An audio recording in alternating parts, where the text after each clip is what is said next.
பவச ரர ரர ரர ர ரிகண பவச ரி ரி ரி ரி ரி ரி ரி ரி பிண பவ சரவண வீரா நமோ நம தி பவ சரவண நிர நிர நிரன வசர ஹன பவர்க ரர ரர முருகா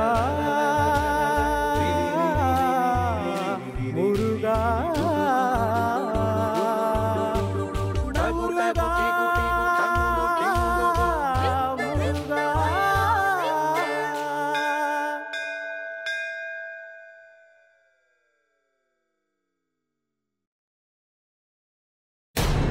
இன்னும் ஒரே ஒரு கேள்வி இருக்கிறதம்மா. நான் உன் கேள்விகளுக்கு விடை கூறுகிறேன். அதற்கு முன்னால் நான் கேட்கும் கேள்விகளுக்கு நீ விடை கூற வேண்டும். கேளுங்கள். இந்த உலகத்தில் தாயின் ஸ்தானம் வலியதா, அவளது மகனின் ஸ்தானம் சிறந்ததா? ஏன் இப்படி ஒரு கேள்வியை என்னிடம் கேட்கிறீர்கள் என்று எனக்கு புரியவில்லை. தாய் இல்லாமல் மகன் ஏது? மகன் இல்லாமல் தாயாக மாறுவது எப்படி? மகனுடைய ஸ்தானம் வலியது என்றால் தாய் இல்லாமல் அவன் பிறப்பதில்லை. தாயின் ஸ்தானம் வலியது என்றால் அவன் பிறக்காவிட்டால் அவள் அந்த கௌரவத்தை பெற்றிருக்க முடியாது.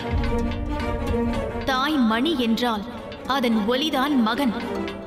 ஒன்று இன்றி ஒன்று இயங்காது, இயங்கவும் முடியாது.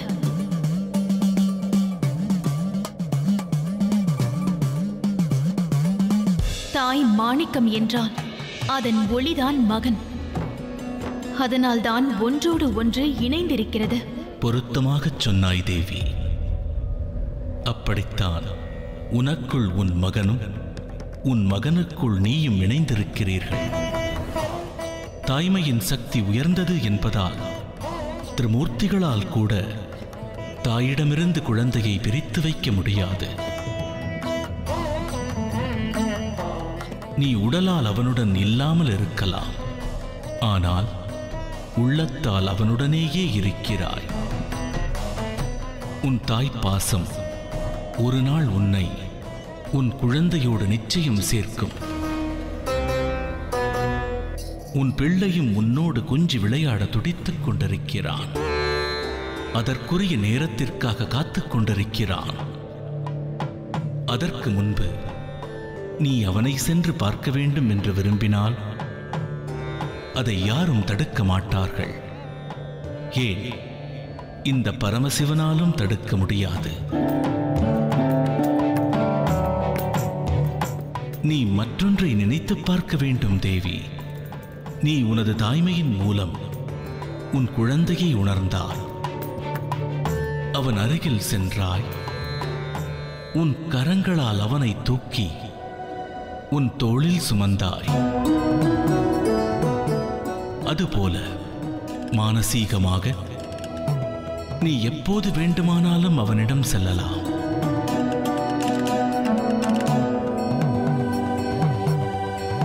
இப்போது புரிகிறதா? தாய் பாசத்திற்கு யாரும் அணை போட முடியாது, கடிவாளமிட்டும் அடைத்து வைக்க முடியாது.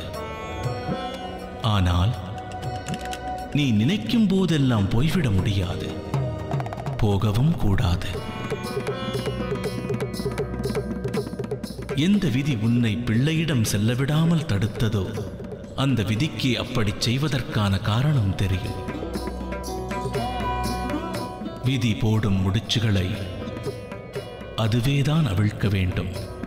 அந்த விதியை மீறினால் வேறு விதமான விளைவுகள் ஏற்படும்.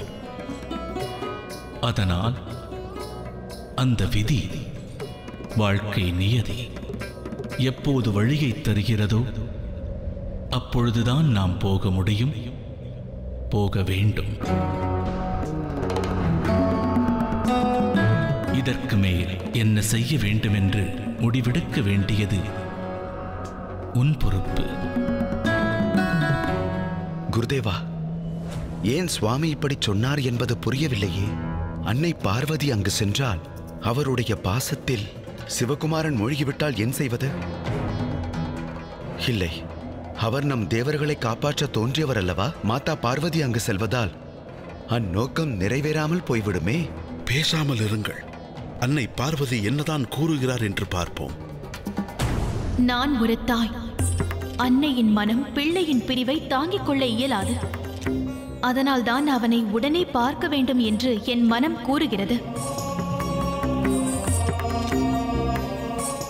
ஆனால் என்னை தன் மேனியில் அர்த்தநாரியாக ஏற்ற என் சுவாமியே விதியை மீறி நடப்பது நல்லதல்ல என்கிறார். விதியை மீறுவதால் அதன் விளைவு தவறாக போய்விடலாம். அதுதான் நியதி என்று தெரிந்திருந்தும் அதற்கு மாறாக நடப்பது நல்லதல்ல. செய்யக்கூடாததை செய்து நடக்கக்கூடாதது நடப்பதற்கு நான் காரணமாக மாட்டேன். நியதியை வகுத்த நாமே அதற்கு மதிப்பளிக்காமல் போனால் சாமானிய மக்கள் அதை எப்படி மதிப்பார்கள்? ஆகையால் காலம் அதை என் சுவாமி மூலம் எப்போது சுட்டிக்காட்டுமோ அதுவரை நான் போக மாட்டேன்.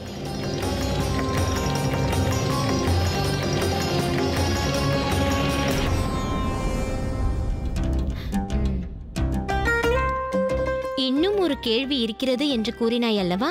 அதை இப்பொழுதே கேட்டு விடுகிறாயா? விதியை நியதியை கடைபிடிக்க வேண்டும் என்பது எங்கள் மனதிற்கு தெளிவாக புரிந்துவிட்டது. ஆனால் ஒன்றே ஒன்று எங்கள் மனதிற்கு புரியவில்லை. அது என்ன? நாங்கள் போர்க்கலைகளை கற்றுக்கொள்ள எப்போதம்மா நேரம் வரும்?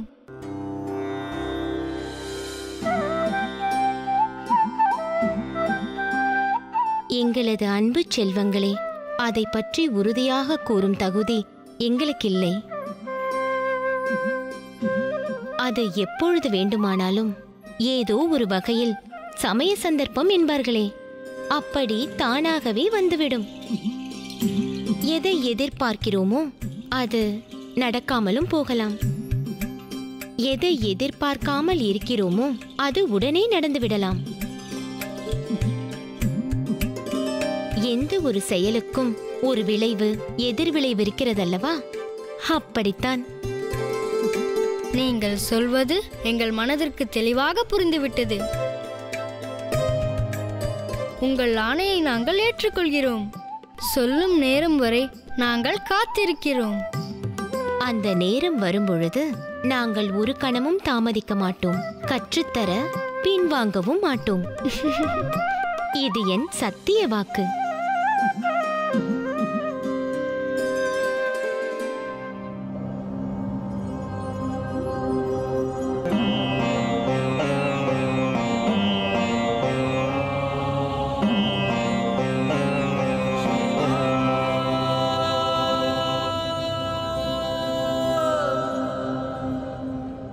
தேவி, நான் உன்னிடம் சத்தியமாக கூறுகிறேன், என்றைக்கு இப்பொழுதுள்ள நிலை மாறி உன் குழந்தையை நீ உன் கைகளில் ஏந்திக் கொள்ளலாம் என்ற சூழல் ஏற்படுகின்றதோ அன்று நானே உன்னை அவன் இருக்கும் இடத்திற்கு அழைத்துச் செல்வேன்.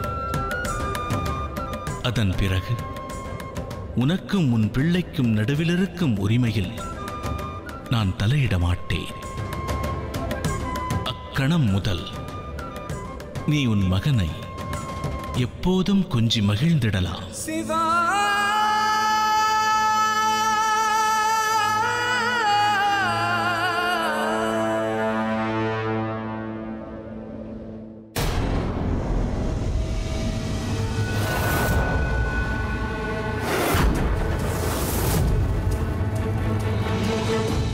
இப்பொழுது நம் சக்தி என்ன, அசுர தேவர்களின் வீரம் என்னவென்று அந்த தேவர்களுக்கு புரிய வைக்க வேண்டும். அவர்களுக்கு புரிய வைக்க வேண்டும் என்றால் முதலில் அதற்குரிய சூழலை உருவாக்க வேண்டும்.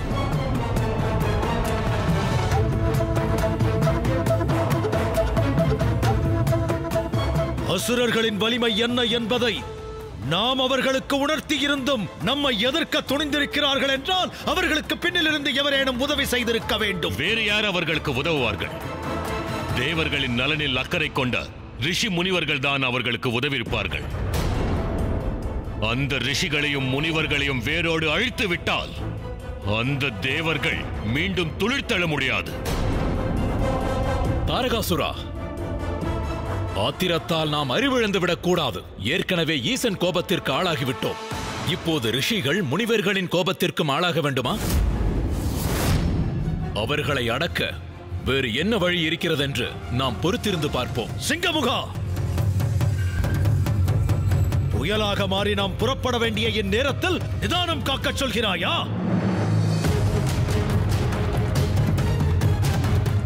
பெண்களைப் போல் வளை கரங்களை வருடிக்கொண்டு மூலையில் அமர்ந்து யோசனை செய்து கொண்டிருக்க நாம் என்ன பேடிகளா? பிறவி வீரர்கள் அல்லவா? அப்படி சொல்லுங்கள் சூரபத்மன் அண்ணா. சிங்கமுக அண்ணனுக்கு எதிர்மறையாகவே சிந்திப்பது பழக்கமாகிவிட்டது.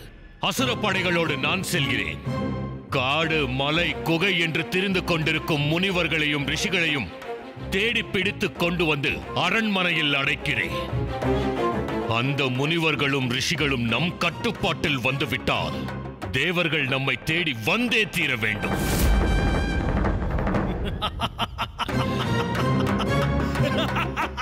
அண்ணா,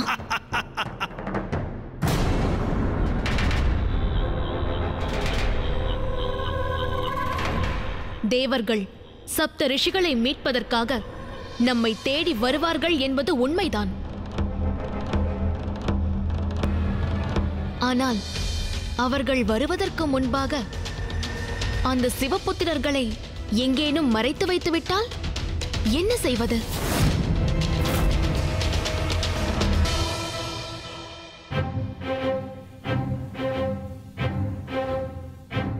அதற்குத்தான் நீ இருக்கிறாயே அஜமுகி. தாங்கள் என்ன கூறுகிறீர்கள்?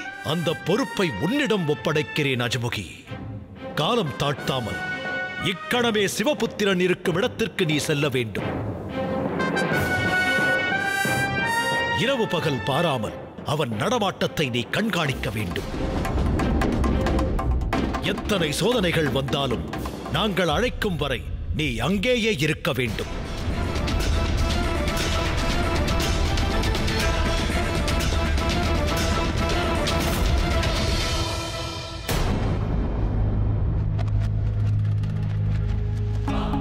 அங்கு பார்த்தீர்களா குருதேவா?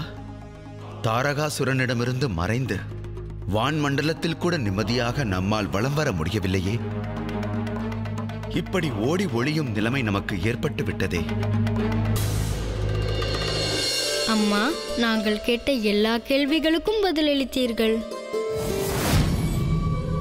இப்போது போர் பயிற்சியும் வேண்டாம் என்று சொல்லிவிட்டீர்கள். பிறகு நாங்கள் என்னதான் அம்மா செய்வது?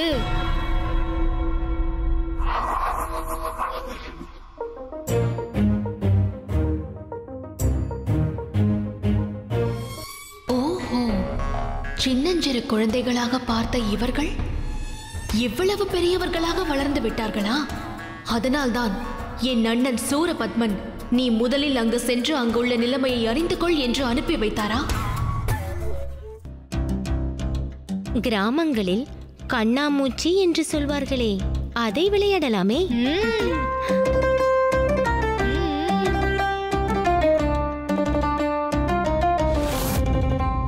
நீங்கள் 6 பேரும் கண்களை மூடிக்கொள்ளுங்கள். நாங்கள் 6 பேரும் ஒவ்வொரு திசையில் சென்று ஒளிந்து கொள்வோம். ஒவ்வொருவரும் அவரவரின் தாயை தேடி கண்டுபிடிக்க வேண்டும். நீங்கள் ஓடி போய் ஒளிந்து கொள்ளுங்கள் அம்மா.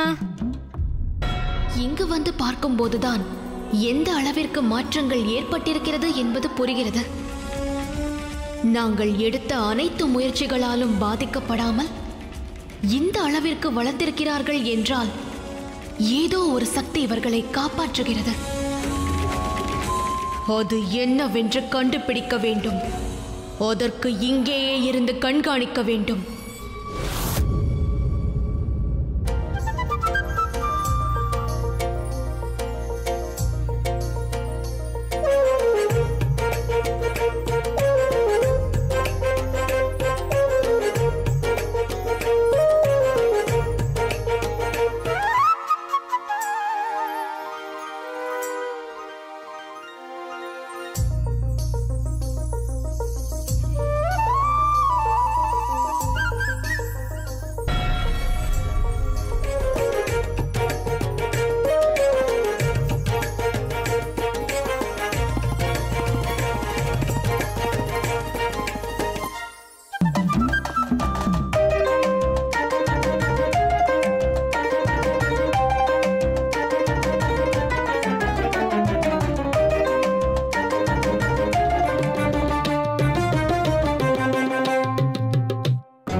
நேரத்தில் நமக்கு கிடைத்திருக்கும் ஒரே மகிழ்ச்சி சிவகுமாரர்கள்தான். அவர்கள் அனைவரும் சிறுவர்களாக ஓடி ஆடி விளையாடுவதை பார்த்து மகிழ்வதுதான்.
கண்டுபிடித்தாய்? தாங்கள் சூடியிருந்த மலர் என்ன என்பது எனக்கு தெரியும். நான் இந்த இடத்தை கடந்தபோது அந்த மலரின் மனம் வீசியது.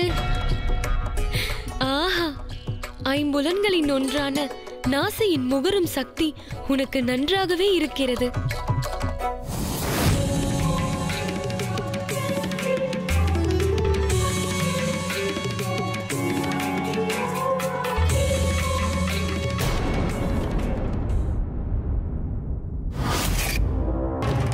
கிறுக்கு பிடித்தவன் ஏன் இந்த பக்கம் வருகிறான்? இவன் ஒருவேளை என்னை பார்த்துவிட்டுதான் வருகிறானா? நான் இப்போது இங்கிருந்து வெளியேறினால் எல்லோரும் என்னை பார்த்து விடுவார்கள். இப்போது நான் என்ன செய்வது?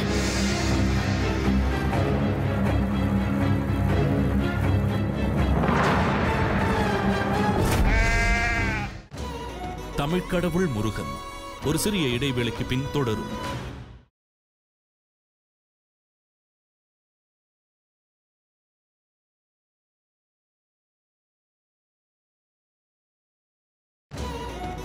தமிழ்க்கடவுள் முருகன் தொடர்கிறது.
எப்படி என்னை கண்டுபிடித்தாய்? நீங்கள் நகர்ந்தபோது சருகுகள் உடைந்து ஒரு சிறிய ஒலி எழுந்தது. அதை கொண்டுதான் நீங்கள் எங்கிருக்கிறீர்கள் என்று உறுதியோடு அறிந்து கொண்டேன். ஆச்சரியம்! அந்த சிறிய சத்தத்தை கேட்டா நீ என்னை கண்டுபிடித்தாய்? உன் செவிகளின் கேட்கும் திறன் மிக தெளிவாக உள்ளது.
கண்டுபிடித்து விட்டேன்.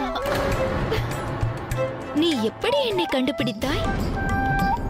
நீங்கள் வெகு தூரத்தில் இருந்தாலும் என் பார்வையால் இங்கிருப்பது நீங்கள்தான் என்பதை சந்தேகத்திற்கிடமின்றி உறுதியோடு அறிந்து கொண்டேன். அப்பப்பா, உன்னுடைய கண் பார்வையின் கூர்மை என்னை மிகவும் வியக்க வைக்கிறது.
அற்புதம் கண்ணா, என்னை நீ எப்படி கண்டுபிடித்தாய்? உங்கள் ஸ்பரிசம் பட்ட இடங்கள் ஒவ்வொன்றையும் நான் கடந்து வந்தேன். இறுதியில் உங்களை கண்டுபிடித்து விட்டேன். அப்படி என்றால் நீ தொடும் உணர்வில் வல்லவனாக திகழ்கின்றாய்.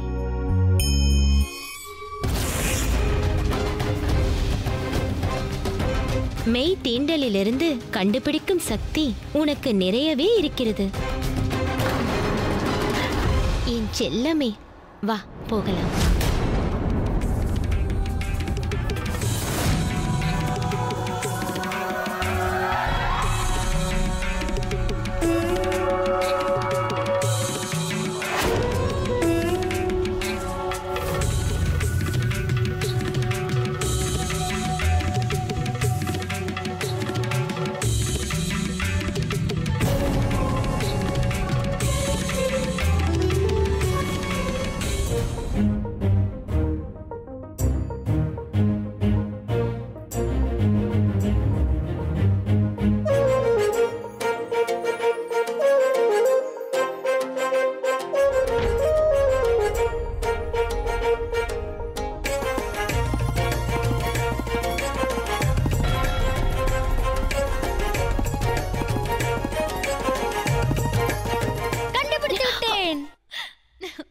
வந்து அமர்வாயாக.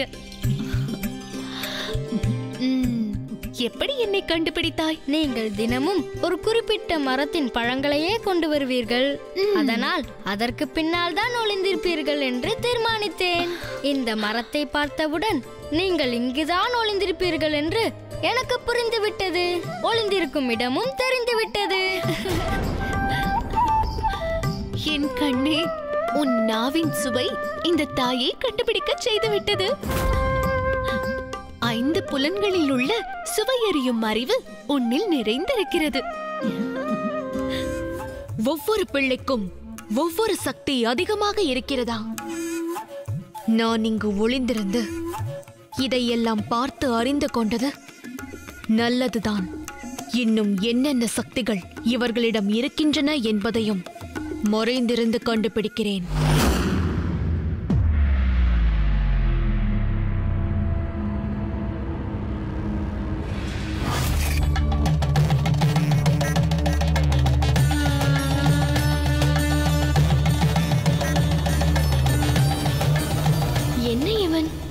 தாயிருக்கும் இடம் தேடிச் செல்லாமல் வேறெங்கோ செல்கிறானே.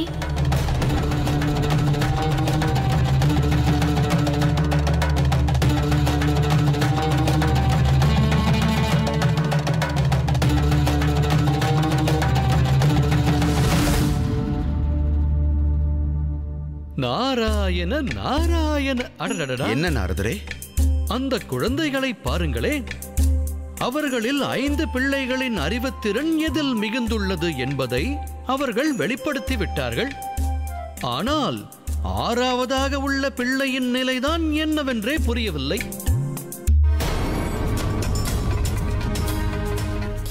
அவன் தன் தாயை எப்படி கண்டுபிடிப்பான்? எத்தகைய அறிவில் அவன் உயர்ந்தவன் என்று புரியவில்லையே.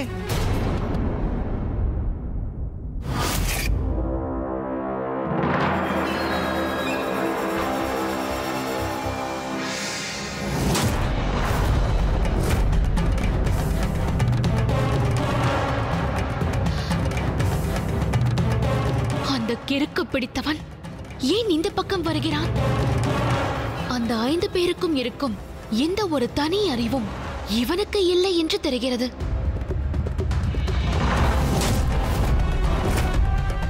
இவன் ஒருவேளை என்னை பார்த்துவிட்டுதான் வருகிறானா? நான் இப்போது இங்கிருந்து வெளியேறினால் எல்லோரும் என்னை பார்த்து விடுவார்கள். நான் வெளியேறாது இங்கேயே இருந்தால் இந்த பொடியன் என்னை பார்த்து விடுவான். இப்போது நான் என்ன செய்வது?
நாராயண நாராயண. இந்த பிள்ளைகள்தான் இன்று ஆடாக மாறிய அஜமுகிக்கு பாடம் கற்பிப்பார்கள். அஜம் என்றாலே ஆடுதானே, அதாவது ஆட்டி படைப்பார்கள் என்பார்களே, அது இதுதானா?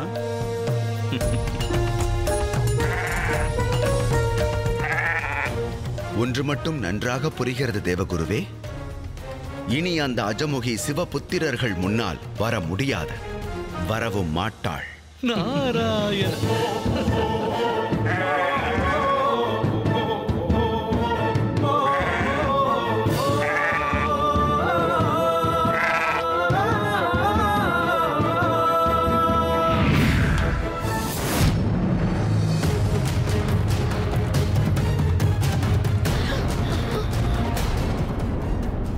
அண்ணா, சப்த ரிஷிகள், 7 முனிவர்கள், ரிஷிகள், இனியும் நாம் அவர்களுக்கெல்லாம் பயப்பட வேண்டிய அவசியமில்லை. ஆங்காங்கே இருக்கும் ஆசிரமங்கள், அங்கே யாகம் செய்து கொண்டிருக்கும் முனிவர்கள் என அனைவரையும் கொண்டு வந்து விட்டாய் அல்லவா? ஆமாம் அண்ணா.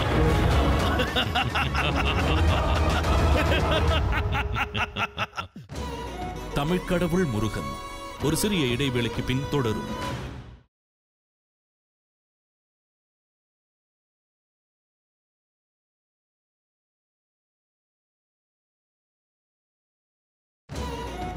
தமிழ்க்கடவுள் முருகன் தொடர்கிறது.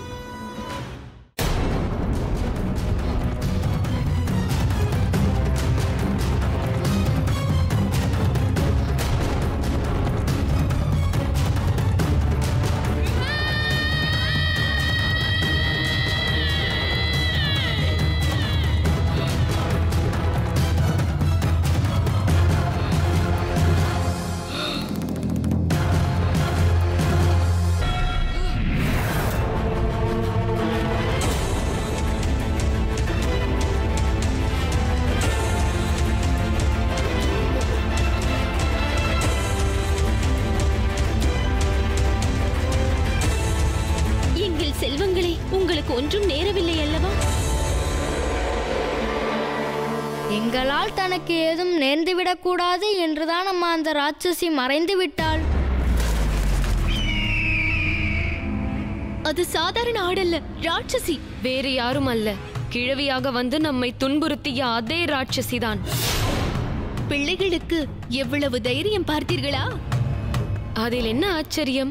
நம் பிள்ளைகள் ஒவ்வொருவருக்கும் ஐம்புலன்களின் ஒரு ஆற்றல் அதிகமாகவே உள்ளதல்லவா? அப்படி சொல்.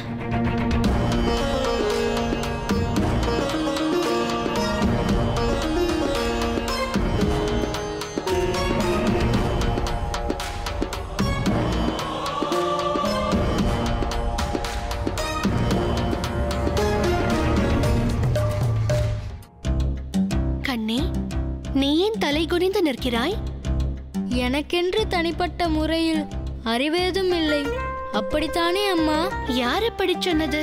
அந்த ராட்சசி ஆட்டின் ரூபத்தில் மறைந்திருந்ததை கண்டுபிடித்ததே நீதானே. அதனால் வருகின்ற ஆபத்தை உணர்கின்ற அறிவான ஆறாம் அறிவு உனக்குத்தானே இருக்கிறது.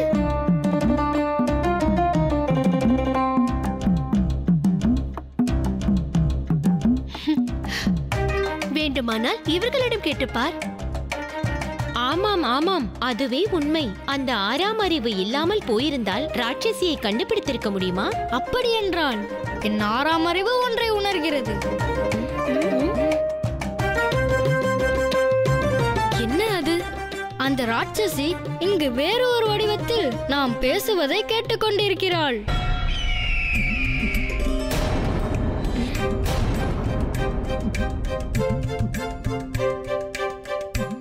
இப்போது நாங்கள் ஒளிந்து கொள்கிறோம், நீங்கள் எங்களை கண்டுபிடியுங்கள்.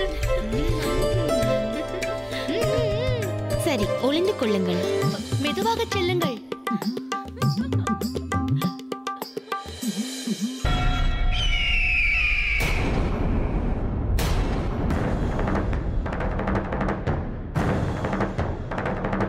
அண்ணா,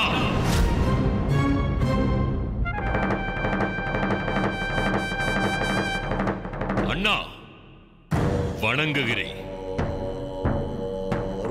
அவர்களை இழுத்து வாருங்கள்.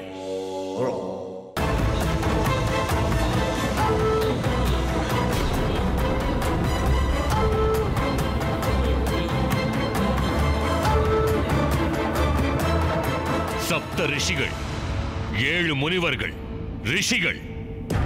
இனியும் நாம் அவர்களுக்கெல்லாம் பயப்பட வேண்டிய அவசியமில்லை.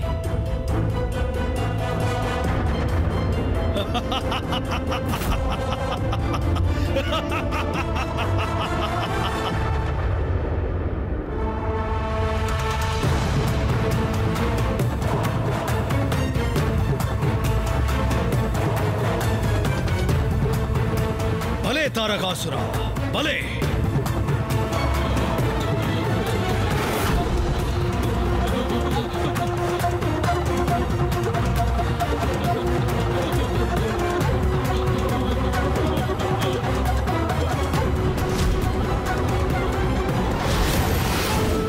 அங்கே இருக்கும் ஆசிரமங்கள், அங்கே யாகம் செய்து கொண்டிருக்கும் முனிவர்கள் என அனைவரையும் கொண்டு வந்து விட்டாய் அல்லவா?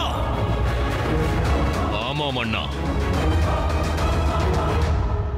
சமையல் செய்யும் போது அடுப்பிலிருந்து எழும் கரும் புகையை தவிர யாகம் செய்யும் போது எழும் ஹோம புகை அறவே வராது. அனைத்து முனிவர்களும் வந்திருக்க மாட்டார்களே.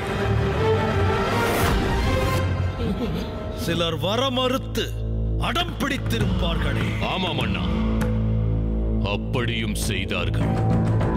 அவர்களை நாங்கள் என்ன செய்தோம் என்று தெரியுமா?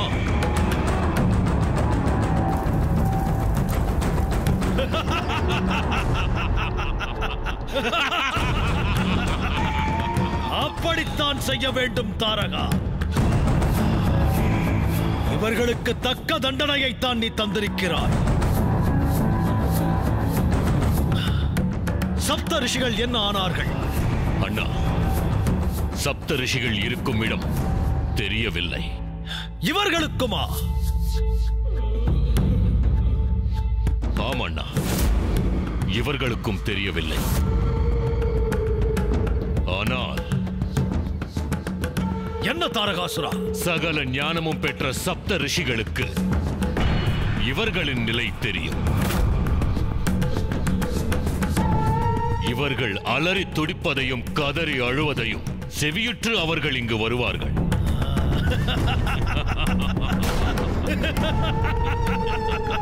பலே தாரகாசுரா, பலே! சரியாகச் சொன்னாய்.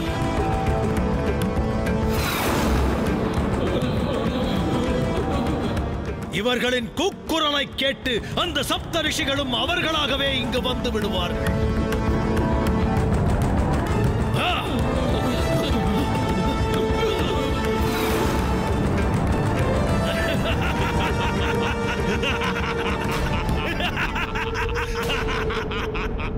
இப்போதுதான் எனக்கு மிகவும் சந்தோஷமாக இருக்கிறது. உள்ளே இருக்கும் பிள்ளைகளுக்கு வெளியே இருக்கும் நிலை தெரியவில்லை. வெளியே இருக்கும் கார்த்திகை பெண்களால் பாறைகளை நகர்த்தி அவர்களை காப்பாற்ற முடியவில்லை. இனி இந்த பிள்ளைகளை சாவிலிருந்து யார் காப்பாற்ற முடியும்? தமிழ்க்கடவுள் முருகன் ஒரு சிறிய இடைவேளைக்கு பின் தொடரும்.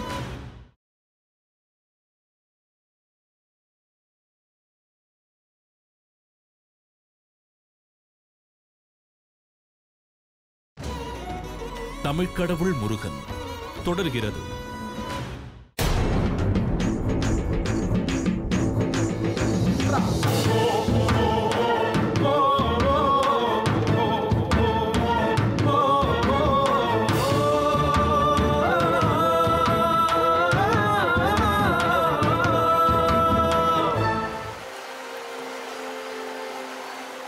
சுவாமி, இந்த குழந்தைகளுக்கு இப்போது விளையாடுகின்ற வயது. அவர்களின் பால்வடுகின்ற முகத்தை பாருங்கள். கார்த்திகை பெண்களும் குழந்தைகளோடு குழந்தைகளாக அவர்களோடு கண் பொத்தி விளையாடிக் கொண்டிருக்கிறார்கள். இந்நிலையில் அவர்களின் கரங்களில் எப்படி ஆயுதத்தை தர முடியும்? எப்படி போர்க்கலையை கற்றுத்தர முடியும்? தேவி, ஏன் அப்படி கேட்கிறாய்? எந்த தாயின் மனமும் தன் குழந்தையின் மென்மையான கரங்களில் கடினமான ஆயுதத்தை ஏந்துவதை தாங்கிக் கொள்ள முடியாது. ஆனால் நான் என்ன நினைக்கிறேன் என்றால், அந்த சிவகுமாரர்கள் தங்கள் தாய்மார்களுக்கு தாங்கள் ஏன் அந்த ஆயுதத்தை ஏந்த வேண்டும் என்ற அவசியத்தை புரிய வைப்பார்கள். அவர்களாக முன்வந்து பயிற்சியை ஆரம்பிக்க வேண்டிய அவசியத்தை ஏற்படுத்துவார்கள். இப்போது கண்களை பொத்தி விளையாடத் துவங்கிய இந்த விளையாட்டு இனி உலகமே கண்கள் விரிய கண்டு வியக்கும் வண்ணம் போர் பயிற்சியாய் மாறப்போகிறது பார்.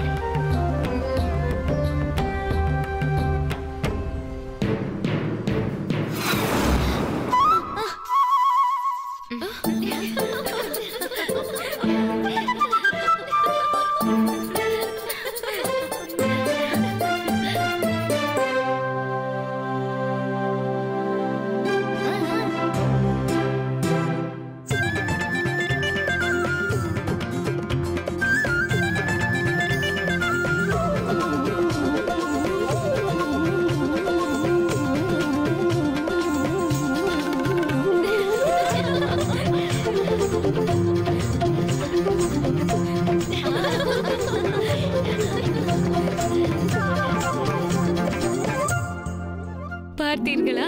இப்படியா எல்லோரும் ஒரு மரத்தின் பின்னே போய் ஒளிவார்கள்? இப்படி எல்லாம் நடந்தால் நாம் பார்ப்போம் என்பதை அவர்களுக்கு தெரியவில்லையே. அவர்கள் அப்படியே நினைக்கட்டும். நாம் அதற்கேற்ப நாடகமாடுவோம். ஆமாம் ஆமாம், நாம் பார்க்கிறோம் என்று தெரிந்தால் அவர்களுக்கு விளையாட்டில் சுவை போய்விடும்.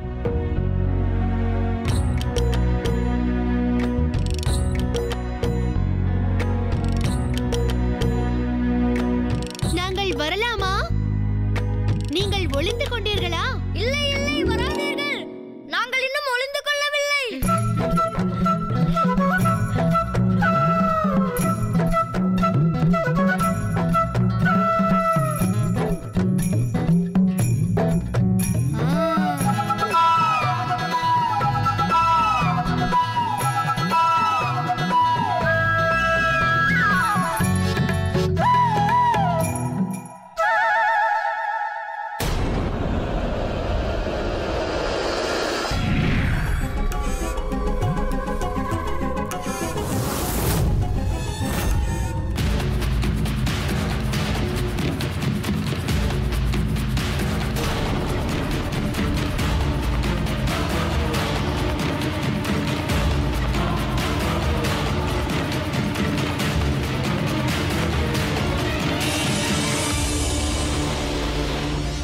இப்போதுதான் எனக்கு மிகவும் சந்தோஷமாக இருக்கிறது.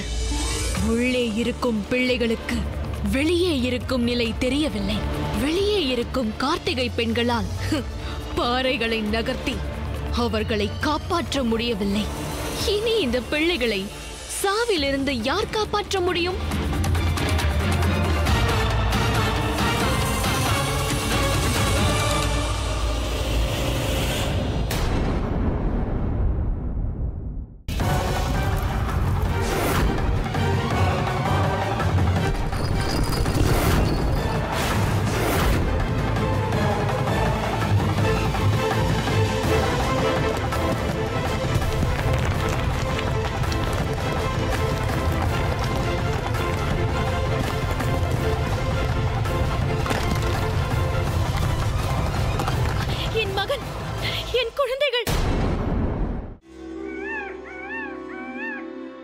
குழந்தைகள் மதிநுட்பம் மிக்கவர்கள். அவர்கள் பேசுவது மழலையாயினும் அது தெய்வ வாக்கிற்கு சமம்.